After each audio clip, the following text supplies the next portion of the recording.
on attaque la section gabarit. Donc comme vous pouvez le voir, c'est un L2H1. C'est un véhicule qui a 40 cm de plus. Donc il passe partout, mais il faut quand même avoir une certaine maniabilité. Il a un angle de braquage qui est assez fort. Mais par contre, si vous rentrez dans des petits chemins, il va falloir prendre assez large. Et bien anticiper vos virages. Vérifiez bien dans vos rétroviseurs que tout passe. Ainsi que quand vous faites une marche arrière, même si le coffre arrière se trouve assez haut, ne va pas amputer sur une voiture en reculant. Il est toujours préférable de choisir des emplacements qui permettent de stationner correctement, surtout sur les parkings de supermarchés. Ne cherchez pas à vous garer au plus près de la porte d'entrée. Prenez un emplacement éloigné, quitte à marcher 30 secondes de plus, c'est pas ça qui va nous fatiguer. Ça permettra non seulement de pouvoir ouvrir le coffre si vous voulez charger vos affaires, mais aussi de pouvoir repartir plus facilement si vous êtes amené à faire une marche arrière. Que dire de plus? Il n'est pas bien large, mais voilà, il faut vraiment faire attention quand on recule et quand on prend les virages dans les petits villages. La hauteur. Et la hauteur, on est à 2 mètres. Donc bien vérifier quand vous passez sous les barres. Normalement, il passe partout. Mais nous, ce qu'on fait, ma femme, elle se met, on ouvre la fenêtre ici, elle s'assoit au niveau de la vitre et elle vérifie d'un coup de regard tout le long si ça passe sous la barre, s'il n'y a rien qui coince ou qui gêne. Normalement, vous voyez, le coffre de toit, j'ai fait en sorte qu'il soit pile poil au niveau du toit, juste 1 ou 2 cm en moins. Mais il faut quand même toujours vérifier que ça passe, parce que des fois, il y a des barres, elles sont à 2 mètres pile. Ok, alors là on vient de trouver un super spot, on est trop bien installé et on va se mettre un petit peu en condition pour prendre un petit repas et faire basculer les cieux. Donc, chose importante, je le rappelle, hein, c'est vraiment très important, je vous le dirai lors de la visite, je vous montrerai le véhicule. Pour faire basculer le siège pivotant, la première chose à faire, cette petite manette, vous voyez, ça permet de monter et de descendre le siège. Si on ne monte pas le siège, cette partie-là, vous voyez, c'est déjà arrivé, elle va racler. Elle est déjà tout abîmée. Elle va racler au niveau de l'assise qui est là et ça va tout bousiller. Donc, on monte le siège. Ici, pareil, avec la trappe, on avance. Sur le côté, ici, on a la petite molette. On va avancer le siège pour lui donner un angle droit pour qu'il puisse passer facilement. Et là, vous voyez, comme sur celui-là, on a une petite manette, ici et là. Il suffit simplement d'appuyer et voilà, le siège il tourne. Une fois qu'il a tourné, qu'il est là, on peut commencer à le rabattre. Voilà. Il est rabattu et ensuite on appuie ici et on le recule ou on l'avance. Et voilà, le siège est en place. Pour le siège conducteur, c'est la même chose, à part qu'il faut bien être sur le mode parking au niveau de la boîte à vitesse et descendre le frein même. Et c'est la même opération que celui-là.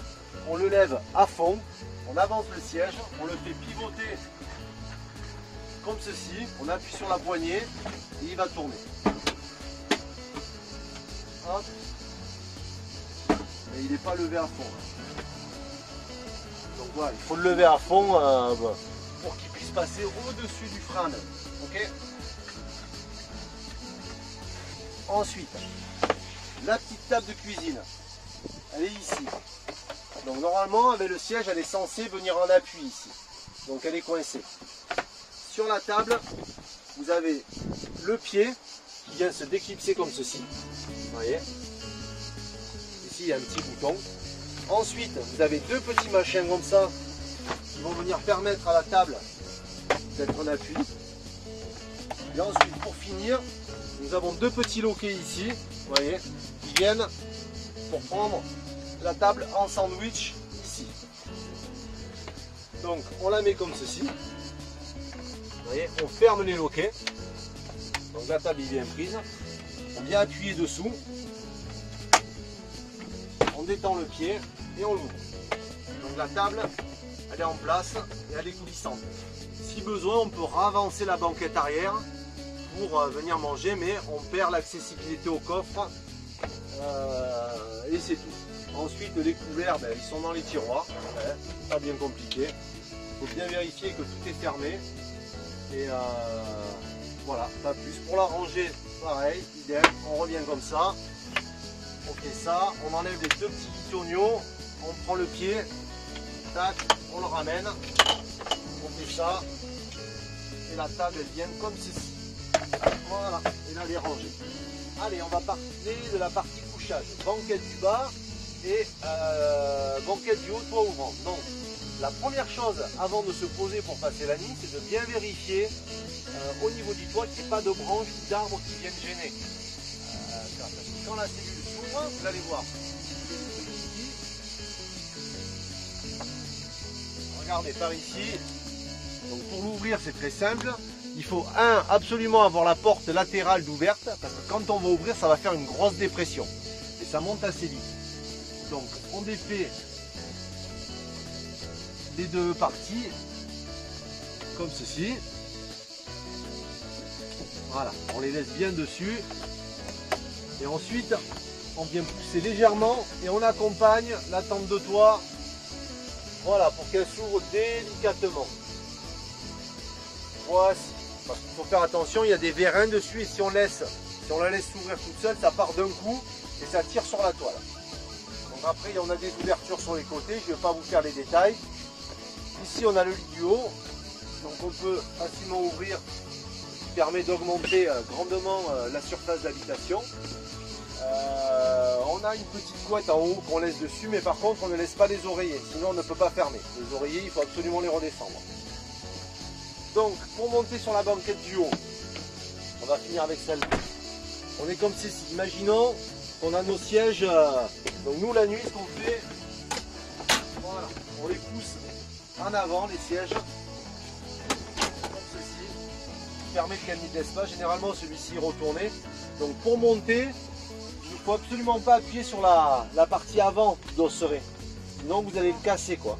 À la limite, vous faites comme ça, vous mettez un pied ici et un pied là-haut, et bien on peut prendre appui ici. Vous voyez, on se met là, on prend appui sur ça et on monte en haut. C'est un petit peu technique, mais ça se fait. Voilà, il ne faut absolument pas marcher là-dessus sur le bout. À la limite, on peut appuyer là, sur cette partie-là qui est rigide, mais absolument pas sur les, je sais plus comment ça s'appelle, sur les accoudoirs. Sinon, vous allez le casser et ça va vous coûter un bras. Voilà. Allez, le lit du haut, c'est bon. Ensuite, le lit du bas. Donc, juste pour montrer, ici, il y a un tiroir de rangement, un grand tiroir où on peut mettre des affaires. Pour le fermer, tout simplement, on appuie dessus, comme ceci. Ensuite, pour passer en mode lit, il suffit simplement de lever ça. Vous voyez, on a levé un coup, on le laisse, on tire jusqu'au prochain cran.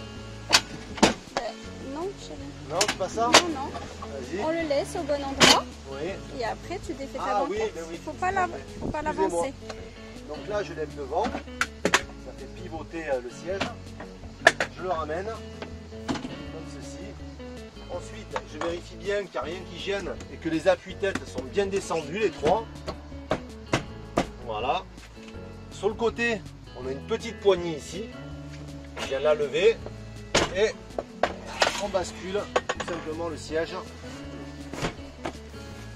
Voilà. Et là, on a la couchette du bas. Pour la refermer, c'est très simple. Il faut aller chercher le petit liche ici. Vous avez une poignée.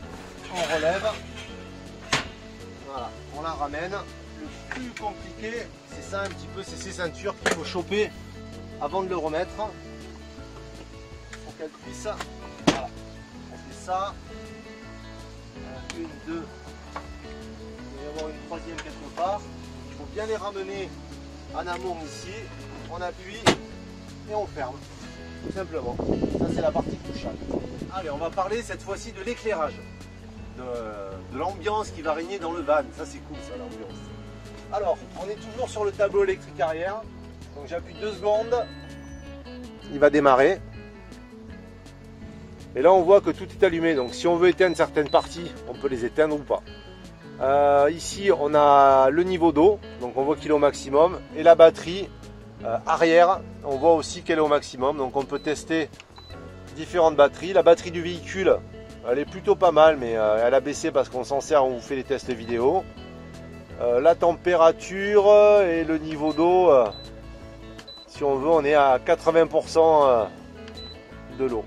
Voilà, là on a l'horaire. Ensuite, ici on a une petite partie, donc on va allumer l'eau, c'est-à-dire la pompe à eau. On va allumer le 12 volts, les prises allume-cigare et le 220. Et on va allumer les lumières qui se trouvent ici. Ici on a la partie solaire. Donc là on est à l'ombre pour faire la vidéo, donc on n'a pas de charge puisqu'il n'y a quasiment pas de lumière qui arrive. Mais on voit bien que la batterie elle est à 12,5 volts. Et qu'ici on a deux petites prises 5 volts aussi si on veut qu'on est en plein soleil pouvoir recharger des appareils. Okay, mais en plein soleil normalement elle doit s'enclencher ici, on doit avoir un voyant de panneau solaire qui va directement sur la batterie. Pour allumer la lumière, c'est tout simple. Ici vous avez un petit contrôleur, donc ici on contrôle la lumière. Ici c'est le chauffage, mais vu que c'est l'été on s'en sert pas. Ici on a une prise 12 volts, on peut mettre un convertisseur 12-220 ou bien une prise allume-cigare pour mettre des fichiers USB pour alimenter des téléphones ou recharger des appareils, et une prise 220. Alors, juste un petit détail sur la prise 220, ne branchez pas votre sèche-cheveux ou un appareil qui consomme énormément. Sinon, vous allez faire brûler la cellule. De toute façon, il y a une protection et tout va se désenclencher à l'arrière. Au niveau du boîtier du disjoncteur, on va aller voir tout à l'heure, ça se trouve à l'intérieur. Donc là, c'est la lumière. On l'allume, on éteint. On peut régler l'intensité, plus fort ou moins fort. Vous voyez. Et pour les éteindre, parce qu'il y en a plusieurs tout autour du véhicule, il suffit simplement avec le doigt de venir dessus ou de les allumer. On garde cependant ici une lumière qui est prise sur la batterie principale, qui permet d'allumer et d'éteindre le véhicule même si on n'a pas enclenché la lumière. Okay. Et on a ici pareil la même chose, qui est branchée sur la batterie principale. Donc attention, si vous laissez ça allumé, c'est la batterie du véhicule qui consomme. Donc si vous ne démarrez pas le matin, c'est parce qu'il y en a une qui est restée branchée toute la nuit. Et ici on a une petite LED au niveau de la cuisine, une lumière blanche qui permet de mieux voir que ces lumières là tamisées. Alors concernant la trappe eau et carburant, donc ce véhicule utilise du gasoil. Je vais vous montrer où est la trappe. Et pour l'eau, il faut une clé qui est pas là. Donc normalement on va la mettre, elle est ici parce qu'on a nettoyé le véhicule, donc elle n'est pas là. Donc venez avec moi.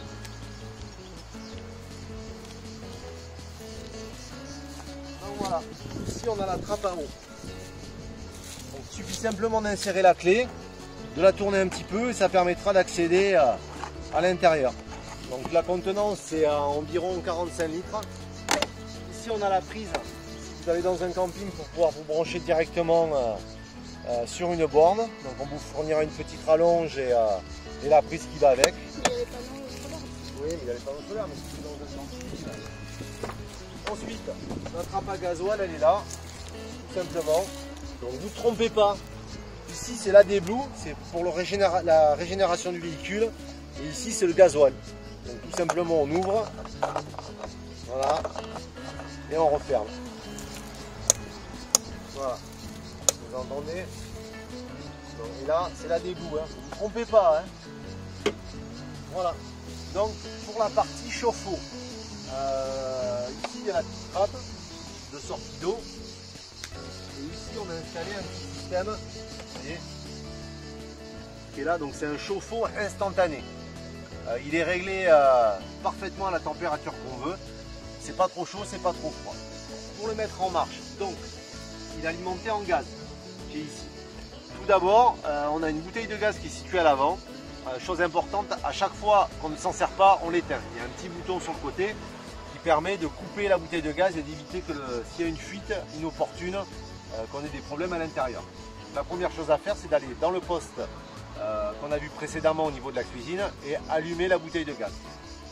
Ensuite, ce tuyau arrive ici. Ici, on a une vanne. Pareil, j'ai mis une deuxième sécurité. Donc cette vanne, on va l'ouvrir comme ceci pour faire l'alimentation. Ensuite, on a le tuyau qui est là avec un petit système. Vous voyez ici, il y a un petit bitonio. On va venir le brancher ici. Hop, on a juste à appuyer, il a enclenché. Pour l'enlever, on appuie dessus, hop, il se déclenche.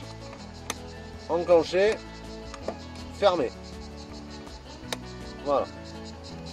Ensuite la douchette c'est tout simple. Quand on appuie dessus, l'eau va sortir, on va faire un test. Donc pour ce faire, il faut que j'allume le tableau. Je reste 3 secondes. Je vais alimenter en 12 volts. Je vais alimenter l'eau, comme ceci. Et ensuite ici il y a un petit bouton qui est là, on-off. Vous voyez, je le mets sur on. Ça veut dire qu'il va fonctionner et il va être automatiquement normalement détecté. Et je n'ai plus qu'à appuyer. Comme par hasard, ça ne marche pas. Et non, il y a le petit bouton là chez vous aussi. Ah oui, ici il y a un petit bouton, c'est vrai, j'avais oublié. Voilà. Et on entend le chauffe-eau qui a démarré. Et l'eau va se mettre en marche. Donc j'allume et j'éteins. Ici, regarde Sarah. Voilà. Ici on allume et on éteint. Et ensuite quand c'est terminé, je désenclenche ceci. Je vais appuyer en haut sur la petite copinette. Vous voyez, j'appuie ici pour libérer. Je vais souffler dedans pour libérer toute l'eau, pour éviter qu'il y en ait dans le camion. Et qu'elle se répartisse et qu'on ait que le bois y gonfle. Voilà. Une fois que c'est terminé, je coupe le gaz. C'est la première chose à faire. On ferme ce robinet de gaz. On éteint ici. On range le petit tuyau. On se sèche comme il faut. Et ensuite, important, on retourne à la cabine avant pour fermer le petit bitonio de gaz qui se trouve juste au-dessus de la bouteille. C'est vraiment important si on ne veut pas avoir de problème. Ok, alors là on vient de trouver un super spot, on est trop bien installé et on va se mettre un petit peu en condition pour prendre un petit repas et faire basculer les cieux. Donc, chose importante, je le rappelle, hein, c'est vraiment très important, il faut le tirer lors de la visite, où je vous montrerai le véhicule. Pour faire basculer le siège pivotant, la première chose à faire, cette petite manette, vous voyez, ça permet de monter et de descendre le siège. Si on ne monte pas le siège, cette partie-là, vous voyez, c'est déjà arrivé, elle va racler. Elle est déjà tout abîmée. Elle va racler au niveau de l'assise qui est là et ça va tout bousiller. Donc, on monte le siège. Ici, pareil, avec la trappe, on avance. Sur le côté, ici, on a la petite molette. On va avancer le siège pour lui donner un angle droit pour qu'il puisse passer facilement. Et là, vous voyez, comme sur celui-là, on a une petite manette, ici et là. Il suffit simplement d'appuyer et voilà, le siège il tourne. Une fois qu'il a tourné, qu'il est là, on peut commencer à le rabattre. Voilà. Il est rabattu et ensuite on appuie ici et on le recule ou on l'avance. Et voilà, le siège est en place. Pour le siège conducteur, c'est la même chose, à part qu'il faut bien être sur le mode parking au niveau de la boîte à vitesse et descendre le frein à main.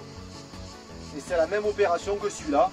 On le lève à fond, on avance le siège, on le fait pivoter comme ceci, on appuie sur la poignée et il va tourner. Hop. Et il n'est pas levé à fond. Donc voilà, il faut le lever à fond pour qu'il puisse passer au-dessus du frein à main. Ok. Ensuite, la petite table de cuisine, elle est ici. Donc normalement, avec le siège, elle est censée venir en appui ici. Donc elle est coincée. Sur la table, vous avez le pied qui vient se déclipser comme ceci. Vous voyez. Ici, il y a un petit bouton. Ensuite, vous avez deux petits machins comme ça qui vont venir permettre à la table d'être en appui. Et ensuite, pour finir, nous avons deux petits loquets ici, vous voyez, qui viennent pour prendre la table en sandwich ici. Donc, on la met comme ceci. Vous voyez, on ferme les loquets. Donc, la table est bien prise. On vient appuyer dessous. On détend le pied et on l'ouvre. Donc, la table, elle est en place et elle est coulissante. Si besoin, on peut ravancer la banquette arrière pour venir manger, mais on perd l'accessibilité au coffre et c'est tout. Ensuite les couverts, ils sont dans les tiroirs, c'est pas bien compliqué. Il faut bien vérifier que tout est fermé et voilà, pas plus. Pour la ranger, pareil, idem, on revient comme ça, on fait ça, on enlève les deux petits bitonniaux, on prend le pied, tac, on le ramène, on fait ça et la table est bien comme ceci. Donc ce frigo là, ici on a un petit truc en métal. Vous voyez, là il est en mode hivernage, c'est-à-dire ici vous voyez, il n'est pas fermé, il reste entrouvert. Donc ça veut dire qu'il n'est pas en fonction, c'est pour éviter que ça moisisse ou que ça pourrisse. Donc je vais venir le mettre comme ceci sur la droite et maintenant vous voyez le frigo se ferme entièrement. Ensuite pour l'allumer, au fond à droite là, il y a un petit bouton, donc on a juste à le tourner et il va s'enclencher. Donc évitez de le mettre à fond parce que sinon certes vous allez avoir des aliments frais mais ça va complètement décharger la batterie. Ok, donc on le met ici vers le bas à la moitié et pour nous ça suffit amplement et ça permet de tenir 2-3 jours en autonomie. Même s'il y a les panneaux solaires, ça permet de garder la fraîcheur. Donc quand on ne l'utilise pas, on pense bien à l'éteindre. Chose importante à savoir, c'est que si vous voulez utiliser le frigo, il faut que là-haut, au niveau du tableau, ce soit allumé. Vous voyez, qu'il soit au moins en mode de fonctionnement. Ça veut dire qu'on est dans le camion et qu'on est présent. On peut éteindre l'eau si besoin, mais au moins il est branché. Allez, on attaque la section gaz. Donc ici, on a l'évier et les deux feux. Ok. Pour des mesures de sécurité, en ce qui me concerne, à chaque fois que j'utilise ou que je n'utilise pas le gaz, je l'allume et je l'éteins. Donc la petite bonbonne se trouve ici, dessous. Et juste derrière, vous voyez, il y a un petit bouton qui est là, qui permet d'ouvrir et de fermer le gaz. Okay. Donc moi, quand je dors ou quand je suis dans le véhicule et que je n'utilise pas le gaz, je l'éteins, je la ferme. C'est une sécurité en plus, on ne sait jamais ce qui peut arriver. Donc voilà. Ensuite, pour allumer le gaz, ici vous avez deux boutons. Vous voyez, il suffit simplement de les tourner, de rester appuyé quelques secondes et un briquet. Parce que ça ne marche pas si là-haut c'est pas allumé. Donc vous avez normalement un briquet dans cette trappe qu'on va mettre dans ce tiroir là. Et toujours bien vérifier que ça c'est fermé avant de repositionner les plaques en verre. Parce que de toute façon c'est marqué ici. Vous voyez, il y a un logo qui dit attention, ne pas fermer s'il y a le gaz, sinon ça va chauffer et cramer.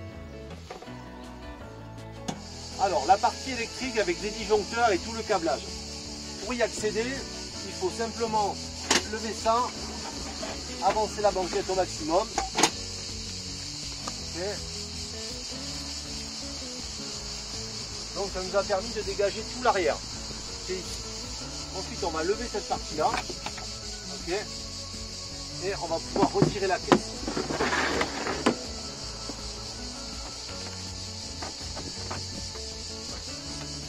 Voilà. Donc là, on a la batterie, la réserve d'eau. Et si vous regardez bien au fond, voilà, on a la partie électrique avec le convertisseur, le disjoncteur. Donc si vous avez un problème électrique, ça se trouve là-bas. Il faut bien vérifier les fusibles. Mais nous, on n'en a jamais eu quoi. Donc pour la partie chauffe-eau, voilà. Ici il y a la petite trappe de sortie d'eau. Et ici on a installé un petit système, vous voyez, qui est là. Donc c'est un chauffe-eau instantané. Il est réglé parfaitement à la température qu'on veut. C'est pas trop chaud, c'est pas trop froid. Pour le mettre en marche, donc il est alimenté en gaz, qui est ici. Tout d'abord, on a une bouteille de gaz qui est située à l'avant.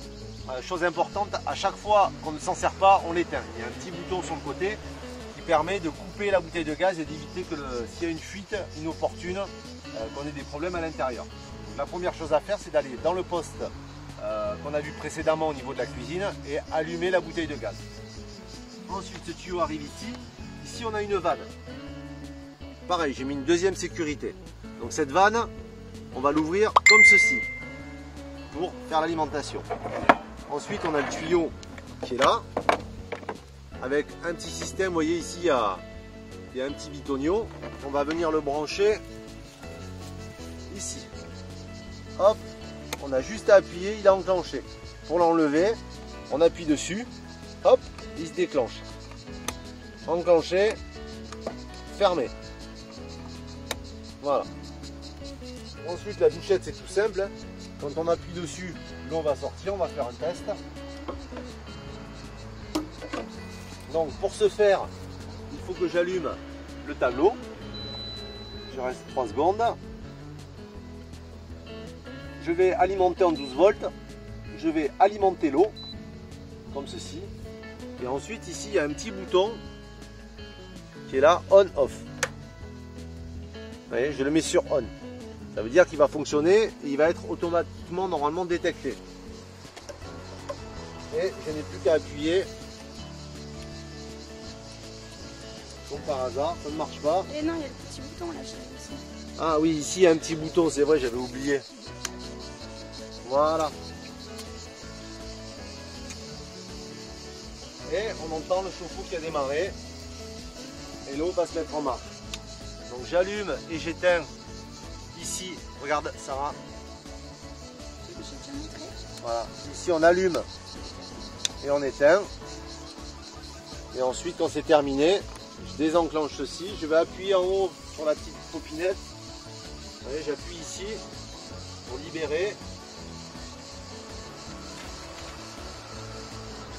Je vais souffler dedans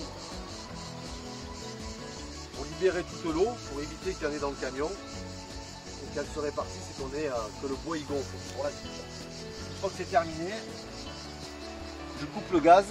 C'est la première chose à faire. On ferme ce robinet de gaz, on éteint ici, on range le petit tuyau, on se sèche comme il faut et ensuite, important, on retourne à la cabine avant pour fermer le petit tonneau de gaz qui se trouve juste au-dessus de la bouteille. De ce véhicule, vraiment important si on veut pas avoir de problème. On a à l'arrière cette partie-là qui est une sorte de cabine qui va venir faire tout le tour et se positionner avec des petites ventouses sur les côtés et ça va permettre d'avoir un petit coin d'intimité.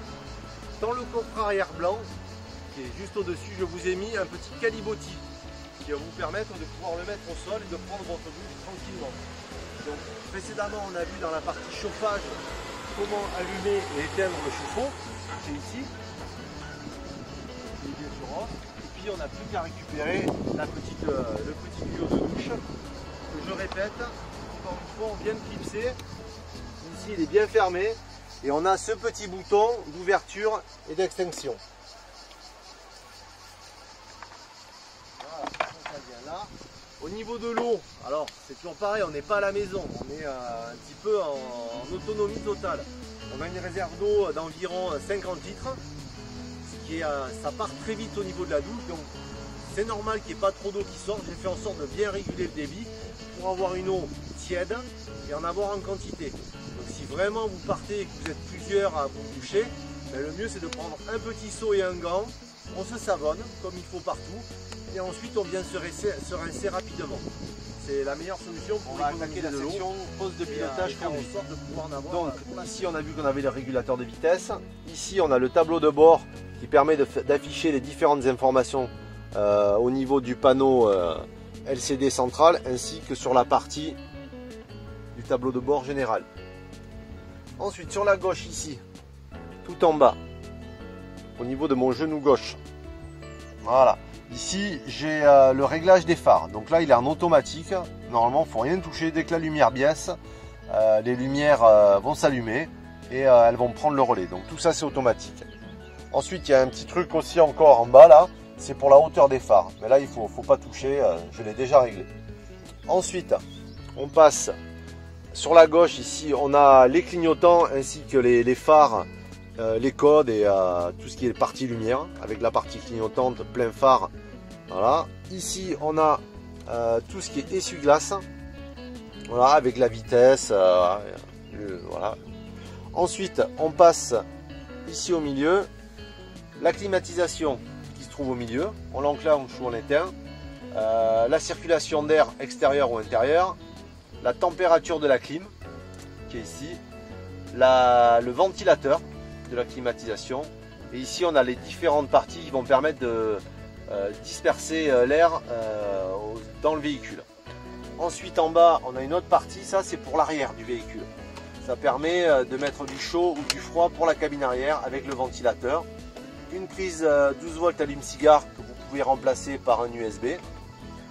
Ici une fiche d'alimentation USB qui permet de communiquer avec le tableau de bord ou d'alimenter un téléphone portable. Ici c'est une entrée audio, mais c'est pas grand chose. Les arrivées d'air. Donc pour les ouvrir et les fermer, ici quand vous faites ça, ça vous permet de les ouvrir. Si vous allez carrément à droite, vous verrez à l'intérieur, c'est totalement fermé. Ici pareil, c'est pour les clôturer, on va carrément sur la gauche. Ensuite, le support téléphone. Ici, je vous ai mis une alimentation USB 12 volts, 5 volts qui permet de pouvoir brancher votre téléphone. À savoir, important, c'est que cette alimentation USB, elle est pas couplée à la clé. Ça veut dire qu'elle est tout le temps branchée. Okay, ça veut dire que quoi qu'il arrive, faites attention, si vous branchez un appareil qui consomme énormément d'énergie, vous allez vider la batterie principale. Donc là, on peut y laisser les téléphones portables, ça ne devrait pas poser de problème. Ensuite, au niveau du volant, pour la partie audio, ici il y a le plus et le moins pour augmenter et baisser le volume. Ici, on change les stations et on peut naviguer aussi avec ces boutons-là sur la partie centrale de l'écran LCD. Sur la gauche, ici, on a le blocage des portes, tout en haut. Le réglage des rétroviseurs, droite, gauche, on sélectionne et en plus on n'a plus qu'à pivoter. Et ensuite, tout simplement, vous savez ce que c'est ça, je ne vais pas vous expliquer. Sur la partie centrale, tout là-haut, voilà, on a un petit vide-poche ici. Et ici, quelques commandes pour allumer et éteindre la lumière. Voilà, c'est tout simple, rien de plus basique. Ici, je vous ai rajouté un petit store, parce que moi je suis grand, je fais 1m80, donc des fois c'est un petit peu difficile. Une vitre teintée, ça évite de mettre des lunettes, si on a des lunettes de vue classiques, d'éviter de mettre des lunettes soleil. Et ça permet d'avoir une meilleure visibilité sans être ébloui par la lumière. Et ça c'est vraiment quand on va à la montagne, ça permet quand on est dans le brouillard d'avoir une meilleure visibilité. Donc ça, si ça vous gêne, vous pouvez l'enlever. Voilà, ici vous avez le contrat.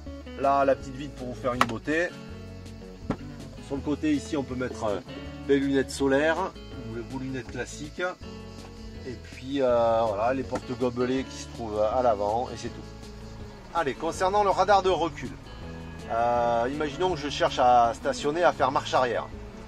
Donc je vais me mettre sur R et automatiquement, ici à l'écran, on va voir l'emplacement du véhicule ainsi que les capteurs.